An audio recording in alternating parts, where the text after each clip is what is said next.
அல்லேலூயா. தியானிப்பதற்காக தெரிந்து கொண்ட வேத பகுதி லூக்கா சுவிசேஷம் 24ஆம் அதிகாரம் அதனுடைய 29 முதல் 31 வரை உள்ள வசனங்கள். லூக்கா சுவிசேஷம் அதனுடைய 24ஆம் அதிகாரம் 29 முதல் 31 வரை உள்ள வசனங்கள். அவர்கள் அவரை நோக்கி, நீர் எங்களுடனே தங்கியிரும், சாயங்காலம் ஆயிற்று, பொழுதும் போயிற்று என்று அவரை வருந்தி கேட்டுக்கொண்டார்கள். அப்பொழுது அவர் அவர்களுடனே தங்கும்படி உள்ளே போனார். அவர்களோடு அவர் பந்தி இருக்கையில் அவர் அப்பத்தை எடுத்து ஆசீர்வதித்து அதை பிட்டு அவர்களுக்கு கொடுத்தார். அப்பொழுது அவர்களுடைய கண்கள் திறக்கப்பட்டு அவரை அறிந்தார்கள். உடனே அவர் அவர்களுக்கு மறைந்து போனார். அல்லேலூயா. இந்த நிகழ்வை நாம் பார்க்கின்ற பொழுது எம்மாவூர் சீடர்களை குறித்து சொல்லப்பட்ட வார்த்தை.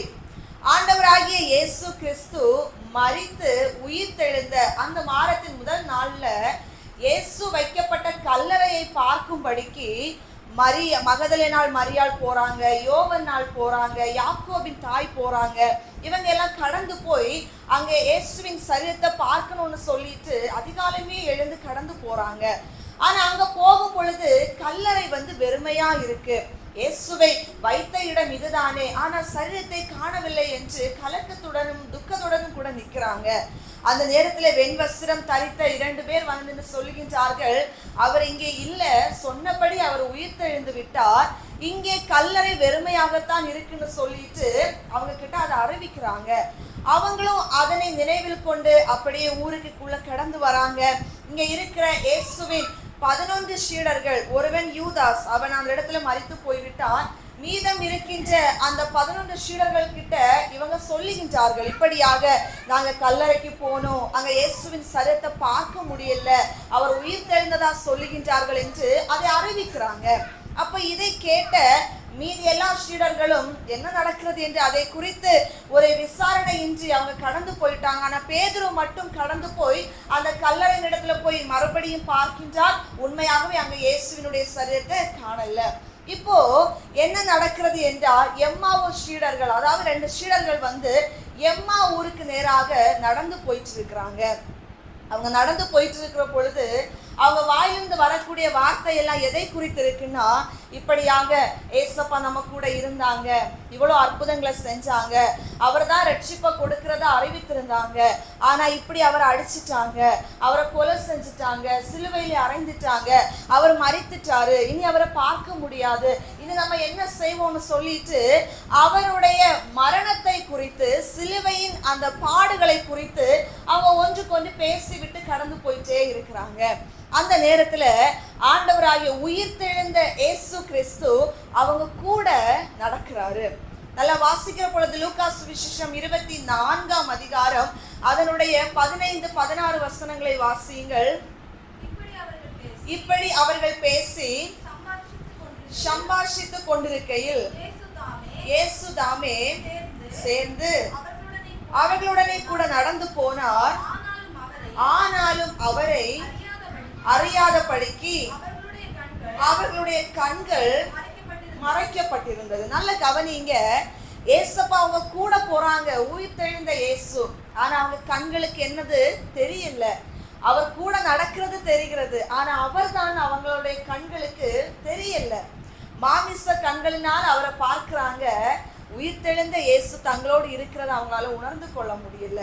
இப்ப மறுபடியும் அவர் கேட்கிறாரு, நீங்க ஏன் இப்படி துக்கமுகமா இருக்கீங்க, ஏன் இந்த மாதிரி பேசி கொண்டு இருக்கிறீங்க? அவங்க சொல்றாங்க, நீங்க என்ன இந்த ஊர்ல உள்ளவர் கிடையாதா, உங்களுக்கு நடந்ததெல்லாம் தெரியாதா, இப்படி ஒரு இயேசு கிறிஸ்து வந்தது உங்களுக்கு தெரியாதா, அவர் அடித்தாங்க, கொலை பண்ணாங்க, கஷ்டப்படுத்தினாங்க, பாடுகளை அவங்களை பல விதத்துல அவங்கள நொறுக்கப்பட்டு அடிக்கப்பட்டு கொலை செஞ்சுட்டாங்க, அவர் மூலமா தான் ரட்சிப்பு வரும்னு நாங்க காத்திருந்தோம், இப்ப அவர் எங்களை விட்டு போயிட்டாருன்னு சொல்லிட்டு இயேசு கிறிஸ்துவிடமே அவரை குறித்து சொல்லுகிறாங்க.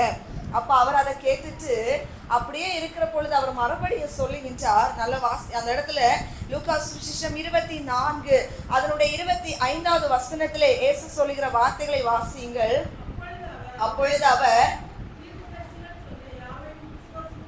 தீர்க்கதரிசிகள் சொன்ன யாவையும் விசுவாசிக்கிறதுக்கு புத்தி இல்லாத மந்த இருதயம் உள்ளவர்களே, கிறிஸ்து இவ்விதமாய் பாடுபடவும் தமது மகிமையில் பிரவேசிக்கவும் வேண்டியதில்லையா என்று சொல்லி மோசே முதலிய சகல தீர்க்கதரிசிகளும் எழுதின வேத வாக்கியங்கள் எல்லாவற்றிலும் தம்மை குறித்து சொல்லியவைகளை அவர்களுக்கு விவரித்து காண்பித்தார். அல்லேலூயா.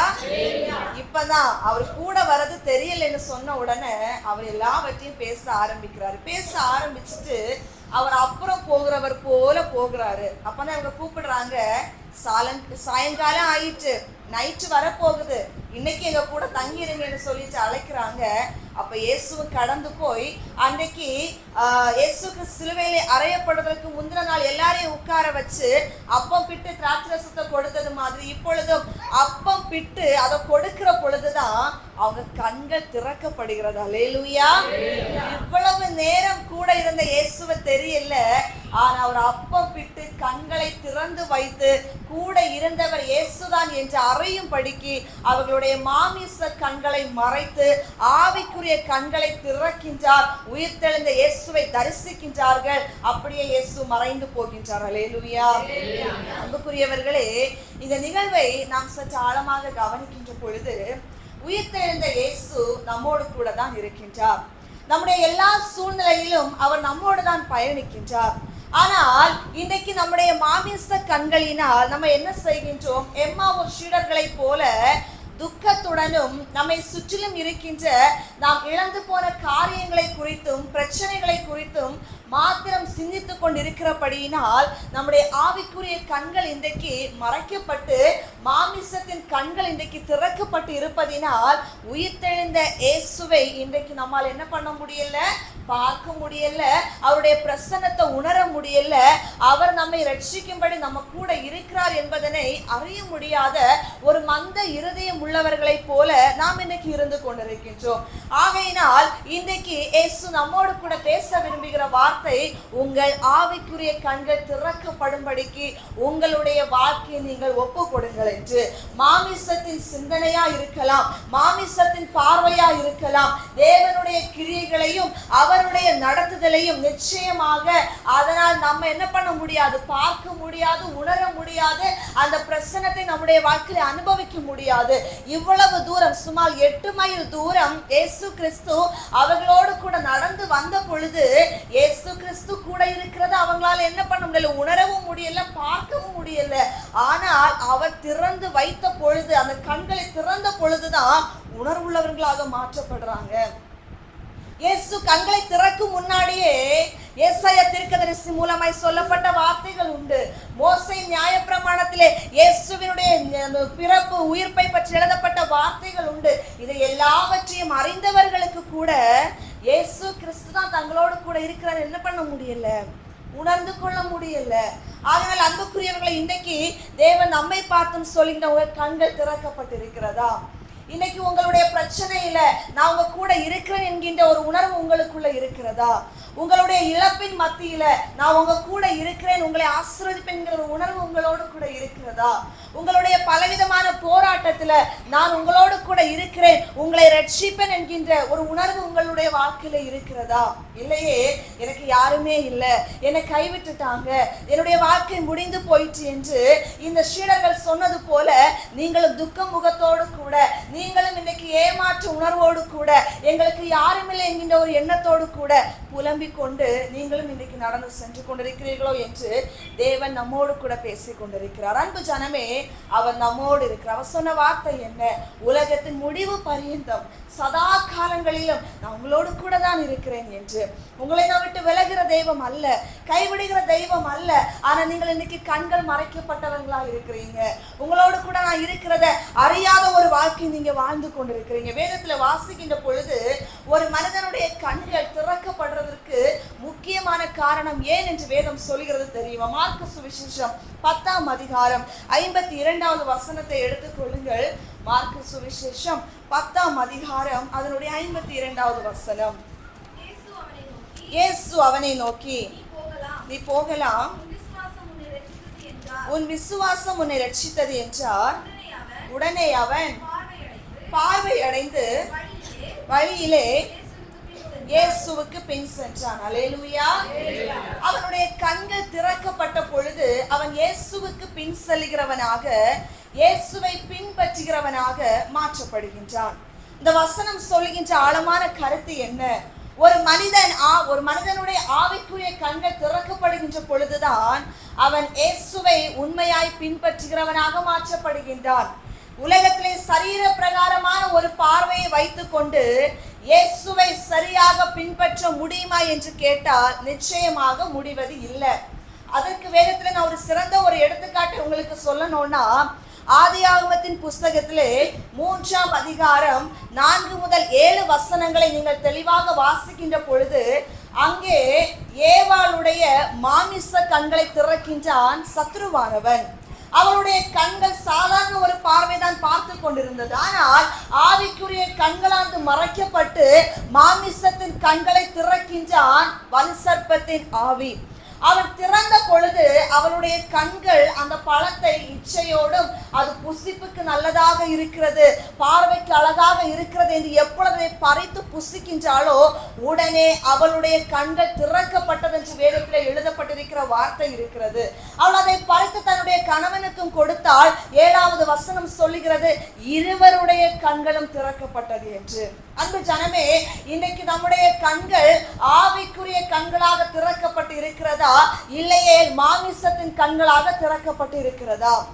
ஆவிக்குரிய கண்கள் திறக்கப்பட்டால் இயேசுவினுடைய வழி நடத்துதலையும் ஆவியானவருடைய பிரசன்னத்தையும் உங்களோடு கூட அவர் இருக்கிறதையும் நீங்கள் உணர்ந்து கொள்ளுவீர்கள். மாமிசத்தின் கண்கள் திறக்கப்பட்டால் உங்களுக்குள் இருக்கின்ற பாவ சிந்தைகளையும் இச்சைகளையும் மாமிசத்தின் கிரியைகளையும் சத்துருவானவன் எழும்ப செய்து அந்நாட்களை ஏவாளும் ஆதாமும் வஞ்சிக்கப்பட்டது போல நாம் பாவத்திலும் சாபத்திலும் விழுந்து நம்முடைய வாழ்க்கை அழிந்து போகக்கூடிய ஒரு நிலைமைக்குள்ளே தள்ளப்படுவோம். ஆகையினாலே கர்த்தர் சொல்லுகிறது, அவருடைய வேதத்தின் ரகசியங்களை பார்க்கும்படி தியானிக்கும்படி நம்முடைய கண்களை திறக்கப்பட வேண்டும் என்று கர்த்தர் நம்மோடு கூட பேசிக் கொண்டிருக்கிறார். அல்லேலூயா. சங்கீதங்களின் புஸ்தகம் 119ஆம் அதிகாரம் அதனுடைய 118வது வசனத்திலே தாவீது கேட்கிற ஒரு வார்த்தை உண்டு, உமது வேதத்தின் ரகசியங்களை நான் அறிந்து கொள்ளும்படி என் கண்களை திறந்தருளும் என்று. ஏன் அன்பு ஜனமே, நம்முடைய ஆவிக்குரிய கண்கள் திறக்கப்பட வேண்டும் என்றால் இந்த வேதத்திலே திறவுகோல்களாகிய தேவனுடைய வார்த்தைகள் இருக்கிறது.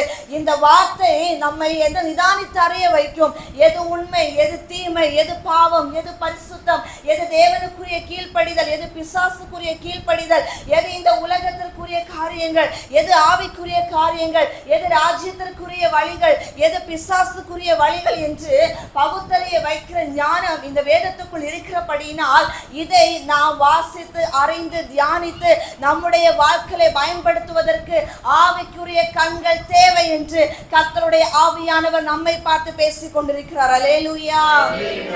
ஆகையினால் இன்றைக்கு நம்முடைய கண்கள் திறக்கப்பட்டிருக்கிறதா? வேதத்தை வரும் வார்த்தையினால நம்ம வாசித்து விட்டு போகிறதுனால அதனுடைய ஆழங்களை அறிந்து கொள்ள முடியாததுனால இன்னைக்கு நம்ம புலம்புகின்றோம், இன்னைக்கு நம்ம போராடுகின்றோம், இன்னைக்கு நம்ம பல இடத்துல திக்குகின்றோம், திணறுகின்றோம், பல விதத்துல குழப்பங்களுக்குள்ள நம்ம நின்று கொண்டிருக்கிறோம். ஆனால் ஒரு மனிதனுடைய கண்கள் திறக்கப்பட்டு அவன் வேதத்துல வேறு ஒன்றுகிற பொழுது அவனுடைய வார்த்தையில நிதானம் இருக்கும். அவன் பிரச்சனையின் மத்தியிலும் அவன் தத்தளிக்கிறவனாக இருக்க மாட்டான், தடுமாறுகிறவனாக இருக்க மாட்டான். கர்த்தர் என்னோடு கூட இருக்கிறபடியினால் இந்த மதிலை நான் தாண்டுவேன், இந்த எரிகோவை நான் தாண்டுவேன், இந்த போராட்டத்தை நான் ஜெயம் பெறுவேன், இந்த இழப்பில் நான் 2 மடங்கு பெற்றுக்கொள்வேன் என்று எல்லா விதத்திலும் அவன் பொறுத்திருந்து சகித்திருந்து போராட்டத்தின் மத்தியிலும் தேவன் தன்னோடு இருக்கிறதை அறிக்கை செய்து கொண்டு விசுவாச ஓட்டத்திலே ஓடிக்கொண்டே இருப்பான். அவனுடைய கண்கள் திறக்கப்பட்டதாக இருக்கும். அல்லேலூயா. வேதத்தில் அன்றைக்கு எலிசாவுக்கு விரோதமான பிரச்சனைகள் வருகிறது. சீரிய ராஜா இஸ்ரவேலுக்கு விரோதமாய் படையெடுத்து வருவதற்கு தீர்மானிக்கின்றார். சீரிய ராஜா சொல்லுவான், நாளைக்கு இந்த இடத்துல நீங்க படையை நீங்க வகிக்க வேண்டும், இஸ்ரவேலை நம்ம மேற்கொள்ள வேண்டும் என்று. ஆனா பள்ளியறையில இருக்கின்ற எலிசா தீர்க்கதரிசி, நாளைக்கு இந்த இடத்துல நீங்க போகாதீங்க, சீரிய ராஜா உங்களை அழிக்க வருவான் என்று தேவனால் வெளிப்படுத்தப்பட்டு எலிசா தீர்க்கதரிசி எச்சரிப்பார். இதை கேட்ட சீரிய ராஜா நினைப்பான், எப்படியாவது இந்த எலிசாவை நம்ம கொலை பண்ணிட்டா, இவனுடைய வாழ்க்கையை முடித்து கட்டிட்டா இஸ்ரவேலை ஜெயித்து விடலாம் என்று.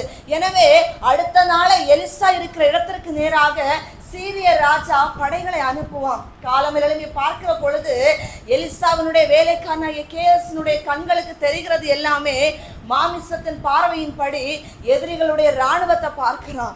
அந்த இடத்துல தங்களை அழிப்பதற்கு வந்திருக்கிற சேனையை பார்க்கிறான், பயப்படுகின்றான். அவன் சொல்லுகின்றான், எலிசாவை பார்த்து, தேவனுடைய மனுஷனே, நம்ம சாக போகிறோம், நம்ம கூட யாருமே இல்லை, நமக்கு பாதுகாப்புக்கு ஒருத்தரும் இல்லை, எவ்வளவு படை நிற்கிறது பாருங்க, எவ்வளவு இராணுவ படை நிற்கிறது பாருங்க, அவங்க கையில இருக்கிற ஆயுதங்களை பாருங்க, நம்ம சாக போகிறோம்னு சொல்லிட்டு அவர் பயத்தோடு நடுக்கத்தோடு அந்த இடத்துல சொல்லுகிற வார்த்தைகளை பார்க்க முடியும். ஆனால் தேவன் என்ன பண்ணுவார்? எலிசா தீர்க்கதரிசி மூலமாய் கேயாசினுடைய கண்களை திறக்கிற பொழுது, அப்பொழுது அவருடைய கண்கள் திறக்கப்பட்ட பொழுது அவர் பார்க்கிற பார்வை சேனையை அல்ல, அக்கினி ரதமும் அக்கினி குதிரைகளும் அவர்களை சுற்றிலும் இருக்கிற பாதுகாப்பின் கர்த்தருடைய சேனையை பார்த்து அவர் பிரமித்து கர்த்தருடைய நாமத்தை உயர்த்துவார். அல்லேலூயா.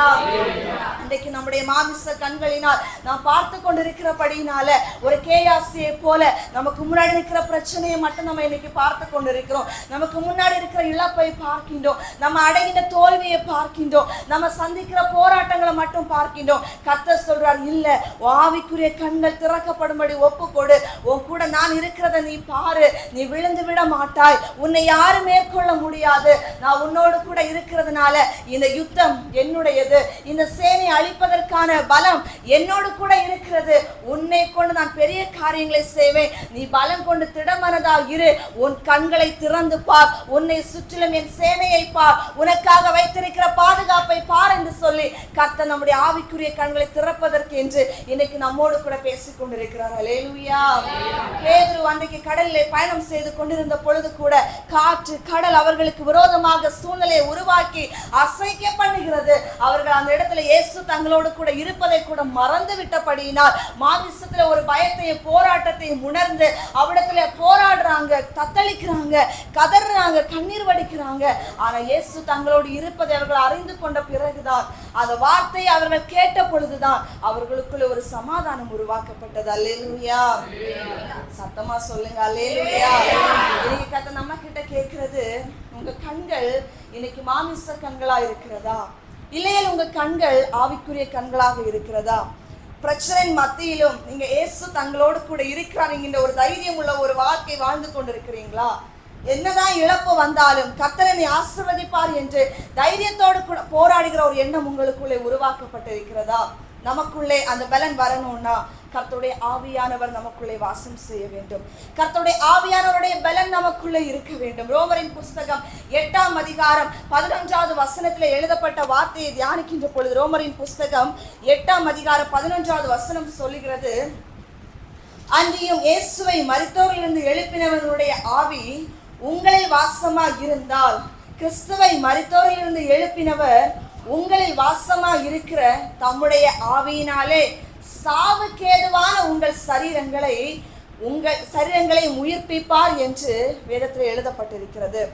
சாவுக்கேதுவான நம்முடைய மாமிச சரீரம் உயிர்ப்பிக்கப்பட்டு ஆவியினாலே வழி நடத்தப்பட வேண்டும் என்றால் இந்த உயிர் தெளிந்த ஆண்டவராகிய இயேசு கிறிஸ்துவின் மகிமையினுடைய ஆவியானவரை நமக்குள்ளே வாசம் பண்ணும்படிக்கு என்ன செய்ய வேண்டும்? நம்முடைய சரீரத்தை ஒப்பு கொடுக்க வேண்டும். அதாக்களை அப்போஸ்தலர் 2ஆம் அதிகாரத்தை தியானிக்கிற பொழுது தெரியும், இந்த சீடர்களிடத்துல முதலாவது யோவன்னாலும் யாக்கோபின் தாயும் மரியாளும் சொல்லுகின்ற பொழுது அவங்களால அதை ஏற்றுக்கொள்ள முடியல. ஆனா எம்மாவூர் சீடர்களுடைய கண்களை திறந்த பிறகு அவர்கள் போய் அறிவிக்கிறாங்க. யாருக்கிட்ட? இந்த சீடர்கள் கிட்ட அறிவிக்கிறாங்க, நாங்க இயேசுவை பார்த்தோம், அவர் எங்களுக்கு அப்பம் விட்டு கொடுத்தார், எங்கள் கண்களை திறந்தார் என்று சொன்ன உடனே அந்த இடத்துல இயேசு தரிசனமாகின்றார், அவர்களோடு கூட பேசுகின்றார், அவர்களுக்கு அதை வெளிப்படுத்துகின்றார். அது முடிந்த பிறகு இந்த சீடர்கள் எல்லாரும் பலப்படுத்தப்படுறாங்க, தேவனுடைய ஆவியானவரால் விசுவாசிக்கிறாங்க. இப்போ அவருடைய கண்கள் திறக்கப்படுகிறது. அப்போஸ்தலர் 2ஆம் அதிகாரம் முழுவதும் நீங்க வாசிக்கிற பொழுது தெரியும், எந்த சீடர்களுக்குள்ளே ஒரு எதிர்காலத்தை குறித்த ஒரு பயமும் ஒரு அவிவிசுவாசமும் இருந்ததோ, இவர்களை தைரியமா இயேசுவே கிறிஸ்து என்றும் அவர் மரித்தோரிலிருந்து உயிர்த்தெழுந்தார் என்று பிரசங்கம் செய்து அவர்கள் சுமார் 3000 பேர் ஒரே நாள்ல திருச்சபையில சேர்த்துக் கொள்ளப்படத்தக்க அளவிற்கு அவர்களை கொண்டு கர்த்தர் பெரிய காரியங்களை தேசத்தில் செயல்படுத்தினார். அல்லேலூயா. அந்த வசனம் சொல்லுது, கண்கள் திறக்கப்படுகிற பொழுதுதான் ஒரு மனிதன் இயேசுவை பின்பற்றி வர முடியும் என்று. உண்மையாகவே நம்முடைய ஆவிக்குரிய கண்கள் திறக்கப்படுகின்ற பொழுதுதான் தேவன் நம்மோடு இருக்கிறதை உணர்ந்து அவருக்காக வைராக்கியமாக ஓட முடியும். அன்பு ஜனமே, இன்னைக்கு நம்ம வைராக்கியமற்றவர்களாய், இயேசுவுக்காக அநேக நேரம் நிலைநிற்க முடியாதவர்களாய் தடுமாறுகின்ற ஒரு வாழ்க்கை வாழ்ந்து கொண்டிருக்கிறோம் என்றால் நம்முடைய கண்கள் இன்றைக்கு அடைக்கப்பட்ட ஒரு நிலைமையில இருக்கிறது. ஆவிக்குரிய கண்கள் இன்னும் திறக்கப்படாத ஒரு நிலைமையில மந்த இருதயத்தோடு கூட இருந்து கொண்டிருக்கின்றோம். நம்ம கண்கள் திறக்கப்படலைன்னா நமக்குள்ள விசுவாசம் இருக்காது. தோமாவை பாருங்க, ஆண்டவராக இயேசு கிறிஸ்து முன்னாடி வந்து நின்ற பொழுது கூட அவரால் விசுவாசிக்க முடியல, சந்தேகப்படுறாரு. ஏன் அவருடைய கண் திறக்கப்படல? அவர் சொல்ல, தொட்டு பார்த்தாதான் நான் நம்புவேன் அப்பான்னு சொல்லிட்டு. அவன் தொட்டு பாரு, எனக்கு பிரச்சனை இல்லை. அவர் சொல்றாரு, கண்டு விசுவாசிக்கிறவனோட காணாம விசுவாசிக்கிறவன் தானப்பா பாக்கியவான்னு அவன்கிட்ட அதை எச்சரிக்கிறாரு. அவன் தொட்டு பார்த்துட்டு நம்புறான், அவன் அழுறான், ஐயோ நான் சந்தேகப்பட்டுட்டேன்னு சொல்லிட்டு. அன்பு ஜனமே, அந்த பயம், அந்த ஒரு சந்தேகம், அந்த ஒரு அவிசுவாசம் எதனால வருகிறது? நம்முடைய கண்கள் திறக்கப்படாததுனால. இன்னைக்கு நம்ம ஏசப்பா கிட்ட கேட்க போகிற காரியம் அதுதான். அப்பா, என் கண்களை திறந்தருளும். எம்மா ஒரு சீடர்களுடைய கண்களை நீங்க திறந்தீங்க. எம்மாவுடைய மாம்ச கண்களை மறைத்து ஆவியின் கண்கள் திறக்கும்படிக்கு தேவன் அவங்களோடு கூட இடைப்பட்டீங்க. இன்னைக்கு என்னுடைய கண்கள் திறக்கப்படணும். என்னுடைய மாமிசத்தின் பார்வைகள் மறைக்கப்பட்டு ஆவிக்குரிய கண்கள் திறக்கப்படணும். அப்பா, என் கூட நீங்க இருக்கிறத, என் கூட நீங்க நடக்கிறத, என் கூட நீங்க பேசுறத, என் கூட நீங்க உலாவுகிறத நான் ஒவ்வொரு நிமிடமும் உணர்ந்து கொள்ளும்படி, ஒரு உணர்வுள்ள ஒரு வாழ்க்கை வாழும்படி கர்த்தர் நீங்க என்னுடைய கண்களை திறக்க வேண்டும் என்று சொன்ன என்ன செய்ய போறோம்? இடம் கொடுக்க போகின்றோம். எம்மாவு சீடரோடு நடந்து சென்றார், இறைவார்த்தை போதித்து ஆறுதல் தந்தார். எம்மாவு சீடரோடு நடந்து சென்றார், இறைவார்த்தை போதித்து ஆறுதல் தந்தார். அப்பம் பிட்டு கண்களையே திறந்து வைத்தார், அப்பம் பிட்டு கண்களையே திறந்து வைத்தார். அந்த இயேசு நம்மோடு நடக்கின்றார், அந்த இயேசு நம்மோடு நடக்கின்றார். அல்லேலூயா, ஜீவிக்கிறார். அல்லேலூயா, ஜீவிக்கிறார். அல்லேலூயா, அல்லேலூயா, ஜீவிக்கிறார். அல்லேலூயா, அல்லேலூயா, ஜீவிக்கிறார். மரித்த இயேசு உயிர்த்து விட்டார். அல்லேலூயா, மன்னன் இயேசு ஜீவிக்கிறார். அல்லேலூயா, மரித்த இயேசு உயிர்த்து விட்டார். அல்லேலூயா, மன்னன் இயேசு ஜீவிக்கிறார். அல்லேலூயா, அல்லேலூயா. சந்தோஷமா இருக்கீங்களா? அல்லேலூயா. அந்த இயேசு நம்மோடு கூட இருக்கின்றார் இல்லையா? அன்புக்குரியவர்களே, இரண்டாவது நம்முடைய ஆவிக்குரிய கண்கள் திறக்கப்பட்டால் தான் நமக்கென்று வைத்திருக்கிற துறவை நாம் என்ன செய்ய முடியும்? கண்டு கொள்ள முடியும். ஆகாருடைய கண்கள் அலைந்து திரிகிறது. ஆகாருடைய கண்கள் தேவைக்காக அலைந்து திரிகிறது, ஜீவனுக்காக அலைந்து திரிகிறது. தன்னுடைய பிள்ளையினுடைய உயிரை காப்பாற்றுவதற்காக கண்கள் கண்ணீரோடு கூட அலைந்து திரிகிறது. ஆனால் அவளுடைய கண்கள் எங்கெல்லாம் பார்த்ததோ அங்கெல்லாம் அவளுக்கு வெறுமை வனாந்திரமும் மட்டும்தான் தெரிஞ்சிச்சு இல்லையா? அவளால் ஒரு சொட்டு தண்ணியை கூட பார்க்க முடியல. ஆனால் ஆண்டவருடைய சத்தம் அவளுக்கு நேராக வந்த பொழுது, அவருடைய வார்த்தை அவளுக்கு நேராக கடந்து வந்த பொழுது அவள் கண்கள் இப்பொழுது துறவை பார்க்கிறது, தண்ணீர் துறவை காண்கிறது. தேவன் அவளுக்கும் அவளுடைய பிள்ளைக்கும் எதிர்காலத்திற்கான ஜீவனத்திற்குரிய ஒரு ஜீவ தண்ணீரை தேவன் காண்பித்து கொடுத்து அவர்களுடைய எதிர்காலத்தை கர்த்தர் ஆசீர்வதித்தார். அல்லேலூயா. ஆகையினால் இன்னைக்கு ஒருவேளை நம்முடைய வாழ்க்கையில ஆகாருடைய கண்களை போல கண்ணீர் நிறைந்த கண்கள் இன்னைக்கு நமக்கு இருக்கலாம்.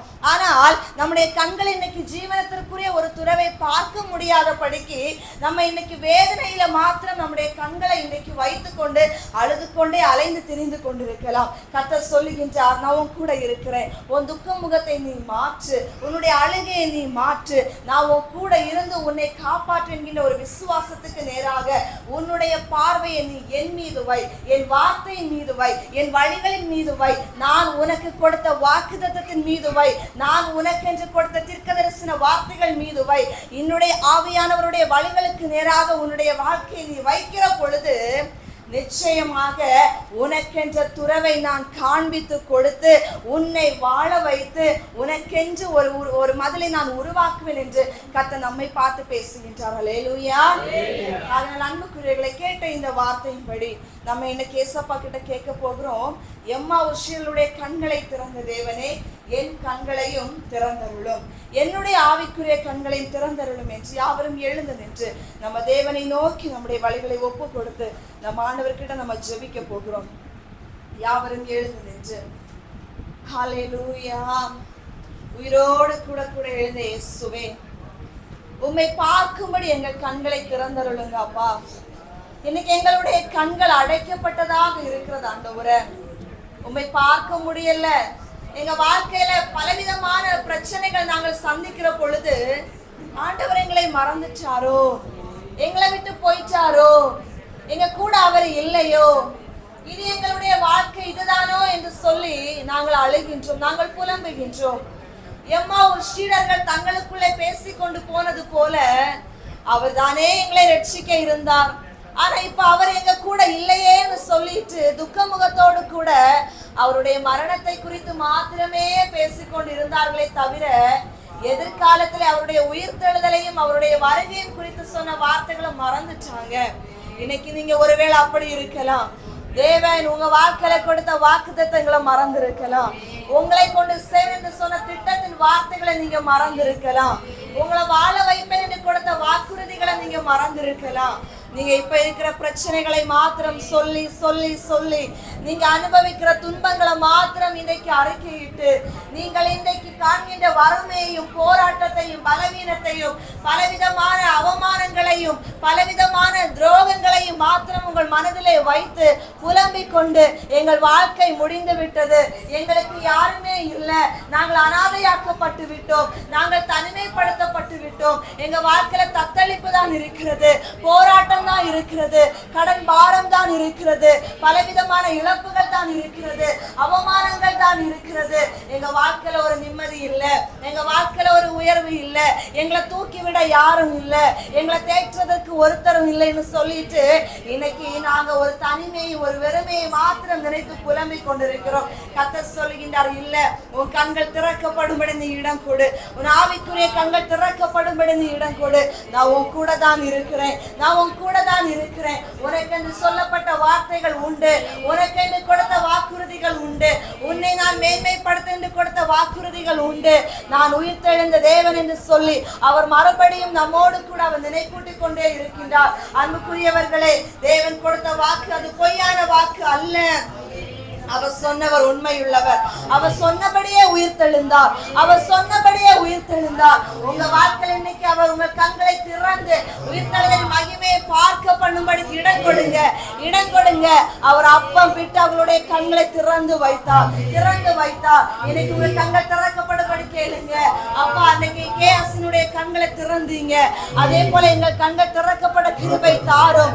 அப்பா, அவிசுவாசம் என்ற தோமாவுடைய கண்களை திறந்தீங்க, எங்கள் கண்கள் திறக்கப்படும்படி கிருபை தாரும். ஆண்டவரே, நம்பிக்கையற்ற அந்த சீடர்களுடைய கண்களை திறந்தீங்க, அவங்க இயேசுவுக்காக வைராக்கியமாக ஊழியம் செய்தாங்க, அநேக இருளில் இருக்கிற ஜனங்களை இயேசுவுக்கு நேராக அழைத்து கொண்டு வந்தாங்க.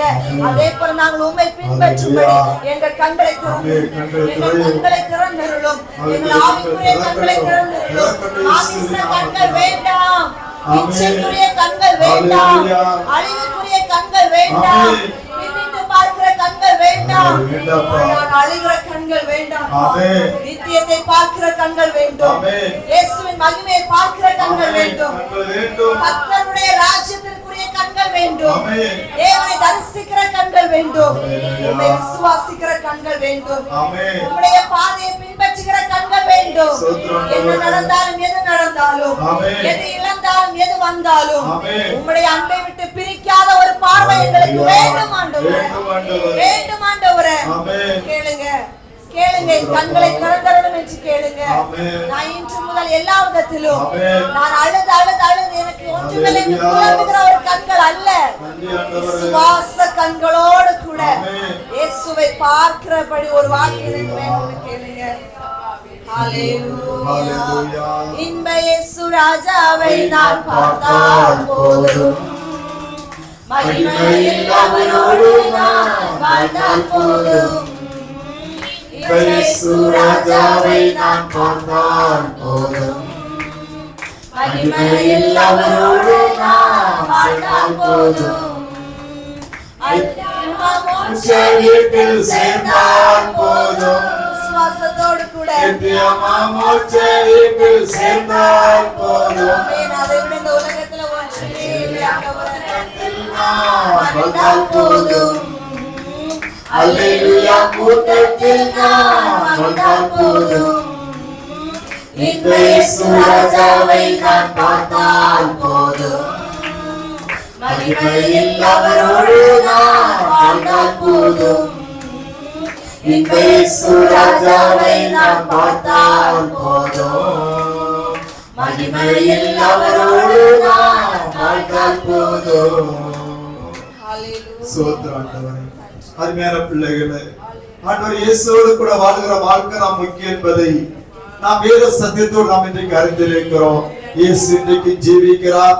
அவர் இன்றைக்கு அற்புதங்களை செய்து கொண்டிருக்கிறார். இயேசு நம்மை வாழ்ந்தால் நம்முடைய வாழ்க்கையில மேன்மையை உண்டு என்பதையும் நாம் வேத சத்தியத்தில் கேட்டிருக்கிறதோட பிள்ளைகளே, சத்தியத்தை அறிவீர்கள், சத்தியம் உங்களை வெளியாகும் சொன்னதை போல இந்த நாளும் இயேசு இனி மரிப்பதில்லை, மரித்த இயேசு இனி மரிப்பதில்லை என்று சொன்னதை போல அவர் இன்றைக்கு உயிரோடு எழுப்பியிருக்கிறார். அவர் ஒவ்வொரு வருடம் மரிக்கிற தேவன் அல்ல, அவர் ஒவ்வொரு நாட்கள் உயிரோடு எழுப்புற தேவன் அல்ல. அவர் ஒரே தரம் மரித்தார், ஒரே தரம் உயிரோடு எழுப்புகிறார். இந்த நாள் ஒரு நினைவு நாளாய் நினைத்து நாம் இன்றைக்கு ஆராய்ந்து கொண்டிருக்கிறோம். ஆண்டவரே, உமக்கு நன்றி அப்பா. இந்த சத்தியத்தை எடுத்து போதித்த மகளை கர்த்தர் ஆசீர்வதிப்பீராக. உம்முடைய வார்த்தையால் அலங்கரித்தபடியால் உமக்கு நன்றி. தேவ பிரசன்னம் நிரப்பப்பட்டபடியால் உமக்கு நன்றி அப்பா.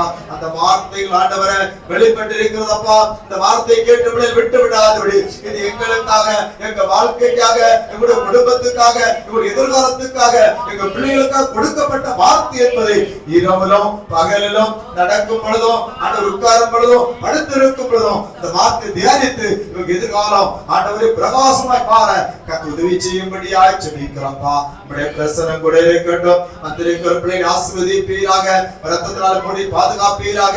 எந்த சோர்வுல பலவீனம் ஒன்றுகள் அணுகாதபடி கர்த்தாவே இந்த நாள்ல உயிர்த்தெழுந்த வல்லமையினால் நிரப்பி விடுவித்து பாதுகாக்கும்படியாய் ஜெபிக்கிறோம்.